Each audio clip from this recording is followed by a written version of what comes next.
আসসালামু আলাইকুম, কি অবস্থা ভিউয়ার্স? আশা করি অনেক ভালো আছেন। তো আপনাদের সাথে শেয়ার করছি মজাদার একদম টুসটুসে রোদে পাকানো বড়ইয়ের আচার। খুবই ইউনিক একটা রেসিপি। তো চলে যাচ্ছি মূল রেসিপিতে। অবশ্যই চ্যানেলটাকে ভালো লাগলে লাইক করবেন, সাবস্ক্রাইব, কমেন্ট করবেন এবং ফেসবুক থেকে দেখলে অবশ্যই ফলো দিবেন। হঠাৎ মাঝরাতে বড়ই আচার খেতে মন চাইলো, তাই আমিও নেমে পড়লাম চুলার কাছে। তো আমি এই বড়িগুলো একদম রোদে শুকিয়ে একদম লাল করে নিয়েছি, দেখতেই পাচ্ছেন। এই বড়ির আচারটা একদম ইউনিক।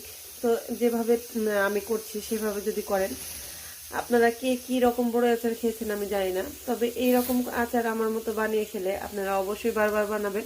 তো আমি এখানে 1 কাপ চিনি দিয়েছি, কোনো প্রকার পানি অ্যাড করবো না, জাস্ট ঢেকে দেবো। চিনিটা কিন্তু খুব সুন্দর গলে গেছে। এবার এর মধ্যে দিয়ে দিচ্ছি 1 চিমটি লবণ, আরও দিয়ে দিব কিছুটা তেঁতুলের টক। তো এটা দিলে টেস্টটা যে এত ভালো আসে এটা কল্পনারও বাহিরে। এটা মিষ্টি আবার টক, মানে কি যে অপূর্ব স্বাদ, তা আপনারা আপনাদেরকে না খাওয়ালে বোঝাতে পারবো না। তো যারা এর টেস্ট নিতে চান অবশ্যই আমার মতো করে এভাবে করে নেবেন। তো এখনও কিন্তু আমারও কিছু মশলা অ্যাড করা বাকি আছে। তো আমি আরও কিছুক্ষণ অপেক্ষা করছি, নাড়াচাড়া করে রাখছি, আবারও ঢেকে দেব। দেখুন একা একাই কিন্তু ফেটে যাচ্ছে, ঠিক এরকম করে সবগুলোই ফেটে যাবে।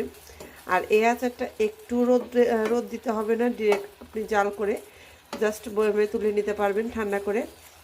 তো দেখুন কি অবস্থা হয়। তো লাস্ট পর্যন্ত দেখার জন্য অনুরোধ রইল।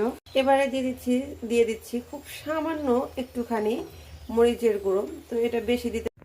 তো এই তো হয়ে গেল আমার মজাদার বড়ইয়ের আচার। তো ভালো লাগলে অবশ্যই লাইক, কমেন্ট এবং শেয়ার করবেন।